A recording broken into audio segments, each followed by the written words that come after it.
Hello, and welcome to Twin Bill, the show that does the thing with the things. I'm gonna do live. Let's see. And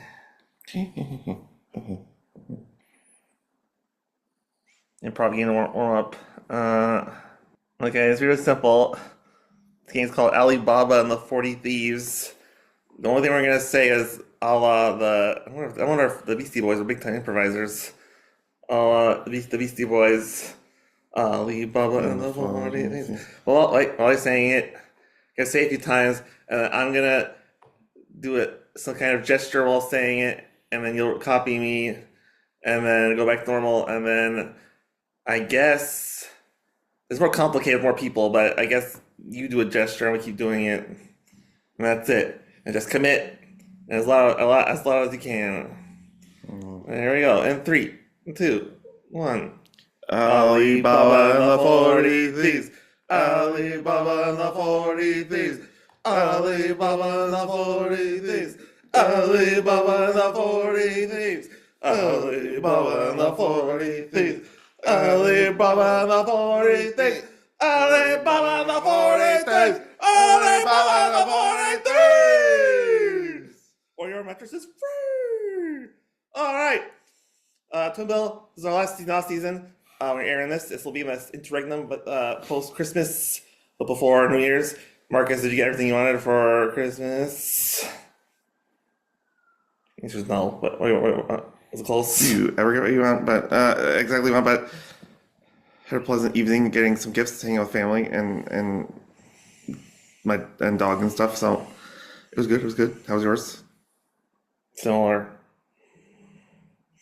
Okay, so yeah, the show is gonna go along. I didn't ask Dad about the song. You ever ask Dad about the song? No, I forgot.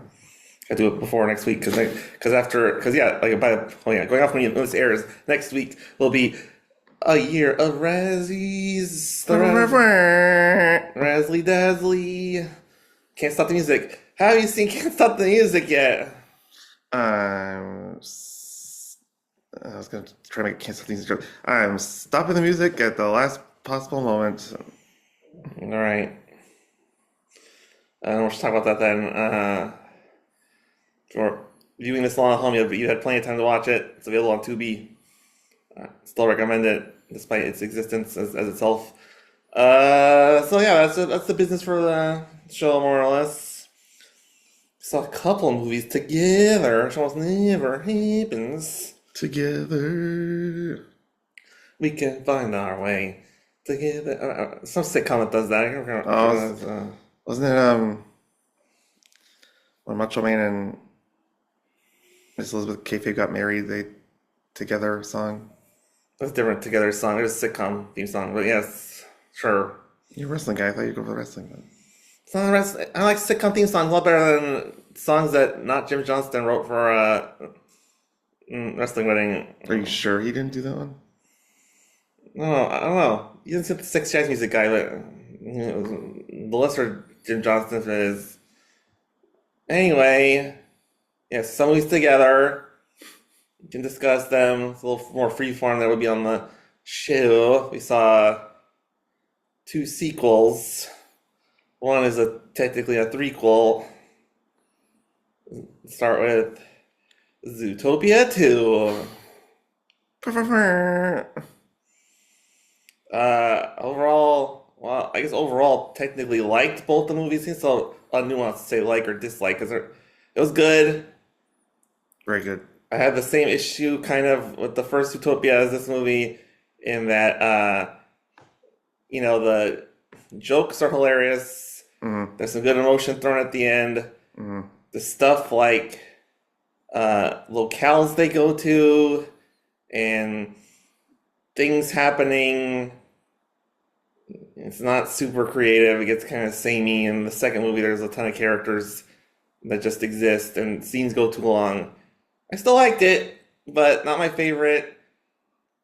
What do we call it? Post Disney Pixar 3D experience. Wreck-It Ralph or something like that. Yeah, like the Pinniped Swamp with That's science for your people at home. Pinnipeds are like your seals, your walruses, your manatees. Uh, you don't like that? You didn't like the desert? Desert was better. I like Keiki Kwan's snake. There's a lot of characters that are spot on. Fortune Feimster's I did not like beaver. didn't like blanking on his name. Always plays Mexican criminals as the the go between snake guy. It was just very on the nose what was going Well, it was a on. very tiny part, at least. Yeah, Danny Trejo always plays Danny Trejo, so yes, it's Just like there's a lot of characters like that where it kind of goes like, oh, we're going from A to C. We need someone there, okay, and then never mind. Okay, good. just basically describing a movie. I don't know. I think I'm being a little too harsh. No, I'm not being harsh enough, honestly, but whatever. It just felt very like going along the ropes. It's kind of a problem with the sequel where if you think about it, it's kind of doing the same thing as the first one. Like the rabbit and the fox kind of don't like each other again, and they're gonna fix it, and they have to go on an adventure to prove themselves innocent, and they have to stop the bad guy from doing the bad guy thing. It's very similar plot to the first one, which is fine. Can you believe two people with different personalities working together to accomplish something? Can you believe it? It's kind of like a podcast. Okay. Yeah. Oh, yeah. Yeah. But I would still mostly recommend it to people, especially if you like the first one.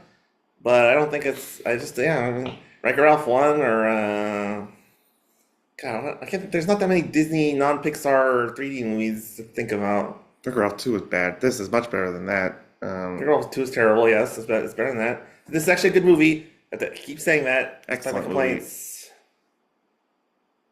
I would have trimmed down a lot of scenes if I was a screenwriter, but it's made for the kids, so they were the kids would understand the complicated plot about weather and stuff. So I think the Bobcats really like care. Really, though they're lynxes. yeah, Stupid God in his animal kingdom can't sort the animals from each other. I think both this movie and the movie we're going to talk about in a second, have the issue where the villains are less like memorable, big time actors doing big time actory things than you'd expect. But I think they almost felt like they knew that, and so the lynxes. It's a lynx, right? That's Whatever, the bad cats. killer cats. They're not in that much of the movie, so That's weird too, but yeah. so it's more of the weird hijinks with the pinnipeds and the beaver and the snake. Yes, and obviously, Excellent. like there's still we're seeing for the pieces, but it's not the most cohesive movie to me. But still, Fortune Feimster as the beaver can't say both words at the same time. Kei Kwan as the snake. A lot of good character actors who got roles they could really embellish, which they really get to do as actors. Overall, recommend. Anything else you want to add? I don't know. I'll elaborate that. I think you're elaborating the movie and you're. I feel like some of your complaints are basic plot devices of all movies. I do think the dialogue scenes went long, kind of padding things out, kind of. It's a I think kids movie. You keep calling it a kids movie, which it obviously was, but I think they keep talking things out because they're layered characters with depth. Part of the fault of Nick, I think is the fox, and Judy, the bunny, is that they're worried about losing each other, so that it makes them kind of act more neurotic. Yes, there was a lot of scenes that did not play directly on that emotional beat. That was the best part of the movie. Yes. So I think you can relate to them as even adults can relate to them as characters emotionally. So I think this is an excellent movie, very underrated. If anyone sees this while movies to your theaters, go out, watch it 5 times, so boost the box office so they make more movies like this. Also, I think you can watch. Cannot recommend any more. I like that, but you can wait to watch it on Disney Plus. No! Yeah, Think of the box you'll still see the office! cartoons in the small screen. It's fine. Okay, if I had to rate it, I don't like rating things out of 10 anymore, but I'll rate it as a typical comedy where it's better than typical comedy where it redeems itself at the end with middling middles. So it's better than that, but it's also resembling that. So high marks with a asterisk for the middle. We're not numbering anymore? You can do whatever you want. I don't know. It's arbitrary. It's like I called some movie I really liked 7 out of 10 because I felt like I was giving too many 8 out of 10s or just gets whatever. Fine. Uh, Definitely not perfect, and I think actually the first it's kind of a slog before they get going. I think basically it takes the meeting Fortune Feimster's Beaver is kind of the point where the movie really picks up. But recommend it much more than you and what about Disney stronger ones? I would say lately. Fine, because then you throw me under the bus. Like I hate the movie. I'll give it like a 8 out of 10. I didn't say you hate it. I just like recommend it more than you. Whatever. I don't. I'm allowed to say my opinion. 8 out of 10. 9.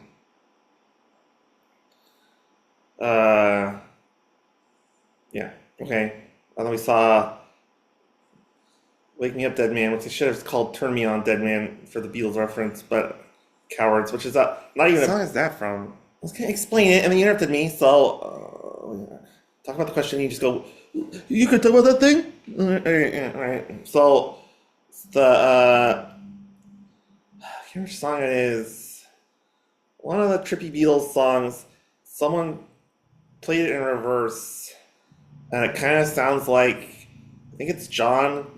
The voice kind of sounds more like Ringo, but it's like more just a warble, deep voice. It's like. So Turn Me On, Dead Man is the most insider Beatles lyric possible because it doesn't exist. Anyway, This is like White Album. I don't know. No. It's one of the Beatles albums, so you got a fair probability there. It's not one of the early ones. So, yeah, it's the third in the Knives Out Benoit Blanc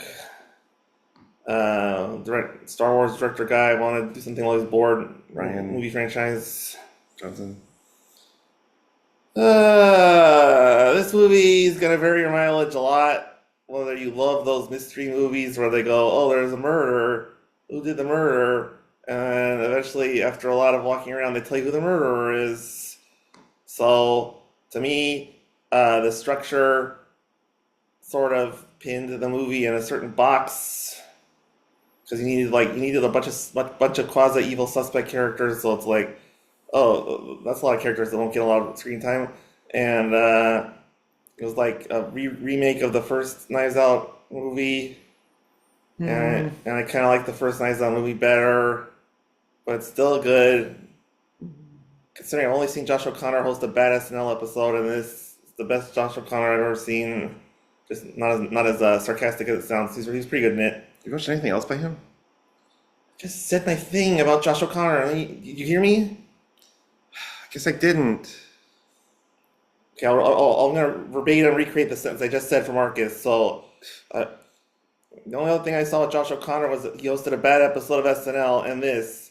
So this is the best Josh O'Connor I've ever seen. Because I was expecting a movie. I didn't hear a movie, so I wanted to make sure if I heard a movie. And I didn't, so there you go. So yeah, the movie's good, but I felt boxed in by following the beats of Knives Out 1. So solid, like 7.5 out of 10. No, whatever, 7 out of 10. Kind of think the beats is kind of similar to I think your review of Zootopia. I think even more so that the beats that you think are being repetitive are pretty much true of most, if not all. A little condescending. It's like, oh, Oh, I guess you don't watch a lot of movies then. That's what I was going for. That's not what I meant. Just literally any mystery movie like this, you're gonna have you present multiple suspects as a diversion. Um, Well, the thing that's okay, mystery movies aside, what Zootopia did a lot better. I to raise my Zootopia score, lower my disc score, but is there was the emotional core of the romance or deep friendship. I vote romance for the Zootopia kids, but that made me care a lot more. And it was a lot more sensitive of a storytelling. This it's just like, oh yeah, that was how that very incredibly complex, almost asininely complex murder happened. Cool, a murder. yes, it's all three. That's kind of the Ryan Johnson for all three of the Knives Outs is trying to make the map out complex murders. It's kind of the fun of it, if you will. Uh, I think this movie's buoyed by the subplot or theme of the discussion of Christianity that happened through the movie. Um, and it was kind of and little jabs at religion were fun. Um, any other movies with people questioning their faith and stuff? This was a more silly version of it. I actually think that's a genre I tend to like anytime I see it. It's a internal battle happening within a character. Um, I felt like he acted above this movie. Like the movie was had a hard time keeping up with the nuance of his performance. I would say it's within the movie because I think screenwriting's part of a movie, and I thought Ryan Johnson crafted his priest character really well. I don't know. I think Ryan Johnson and Knives Out are both so self-referential. Like this is a movie. Look how movie this is and how silly it is. I personally do get detached from winking fun murder shows. I'm not a big fan of Murder She Wrote and all kinds of murder mystery stories because you end up getting more attached to characters you're not supposed to, like the murderers and stuff. Yeah, I don't like it. Yeah, 6 out of 10. To mine. not all winking to the camera, self-referential is good. Um, yeah, I've enjoyed that winkingness you're referring to in Ryan Johnson films that haven't been serious because he has done some serious ones. I don't like Last Jedi or Knives Out 2 at all. So, well, Last Jedi's a little more I thought you liked nuanced. Last Jedi. Yeah, the whole Star Wars. It's kind of the same thing where it's like there's parts of it I like, and then it's flimsy, and if you think about it, it doesn't make a lot of sense compared to the original trilogy. But Last Jedi is clearly the strongest of the sequels, but they're all all over the place. No, when it rises, it's on a different level than those other two, in my opinion. I actually kind of like Last Skywalker a little more because of the gravitas of the finale, but it's definitely an argument. I'm not saying I'm a big fan of that either, but yeah. I thought Last Skywalker was kind of winking because it was deliberate fan service to try to appease They don't the have. masses. They're all weird and they're not good movies. I think that was Fully. an unfair backlash towards Last Jedi for not being a service to fans. I do agree that Ryan Johnson should have had a chance to finish the trilogy because it was kind of like he made this statement. People were like, "That's weird," and they just fired him. And then they said they gave him 3 more movies. And they fired him from that too. So definitely not fair to him. But I don't know if I'm a huge fan of his. It's very modern style. It's like maybe I'm lost in the past. I don't know. But yeah, it's not for me. I guess to wrap it up because I gave you a review. This is not as good as the first Knives Out, but it's an improvement over Glass Onion. Um, didn't have a. Still enjoyed Glass Onion, but not Janelle Monáe's character, the Southern version. I don't been too long to talk about the ending of Glass Onion, but it's not a Knives Out movie based on the ending, in my opinion. It's very kind of mean spirited, but Well, they can't all be carbon copy of each other. but yes, that's not my problem with it. Is that it's so brilliantly different. It ruined my caveman understanding of Knives Out movies. It's mean spirited and she's abusive to the That's what Edward I'm Norton saying. character. I'm saying. That's what I don't like about it. Well, you said it's not a Knives Out movie. I still think it falls.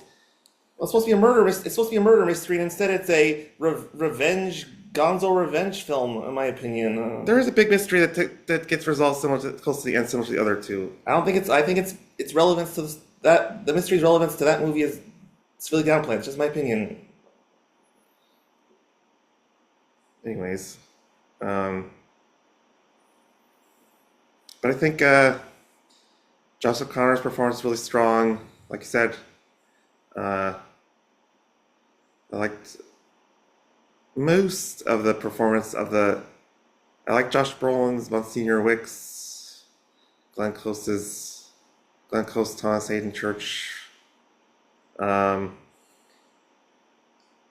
Hayden Church doesn't get too much either. Glenn Close and Josh Brolin get more of the fun, so you kind of feel like the other ones get left out a little bit.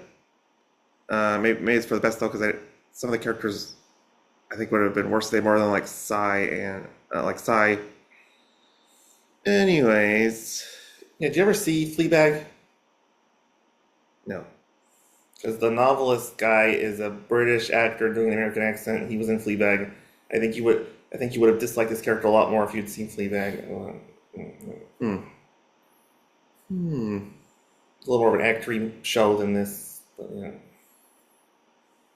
Anyways, very strong, fun mystery drama. Probably leans more into the drama definitely than the first Knives Out. But I think it's appropriate based on the heavy conflict of the preacher's Christianity. So that was well done. Give it a 9 as well. You should. It's a fun mystery movie. I mean, if you're one of those people who loves the solve the mystery along with the show things, I mean, I do think they go way out of their way to make it impossible to understand what's going on with the answer, in my opinion. But it is interesting on that respect. I think it could have been shorter if that was the respect, but it's a bit of a reach for a film review. I think it was funnier. It had funny little lines here and there. And there's funny dialogue throughout as well. So it's not just a solve along for a complex mystery type of thing. Yeah, you get wisecracks with your mystery of the week. I think it's smarter than just wisecracks, the dialogue I'm referring to, but I don't think so. No, I don't think a lot of the dialogue in this movie is very smart. If we were doing the version where we review every aspect, I'd definitely say that dialogue fit a lot of neat boxes, which was the same thing in the Glass Onion movie. Well, yeah. Better than that, though. It was much better than Glass Onion. Give it that. So, that wraps up our fun episode. You may have gotten my Christmas present from you only on December 27th. Alright, so that's about wraps it up. See you on the first Monday of the month, which will be 29 plus 7. 2 minus the 7, so the 5th. 5th is a Monday. Oh, it's gonna be released. That's when we release the show. Yes. Don't ruin the illusion. Everyone knows it's Monday. Well, the 5 people who. Well, they know it's a Monday, but they think we're doing it on a Monday instead of earlier in the weekend. Gasp. So with that, remember, if you see a twin, give him $100 bill, please. He needs to take an acting class with me. Okay, see you later. Bye. Bye. Book me on your shows, or let's be best friends and hang out, maybe. I don't know.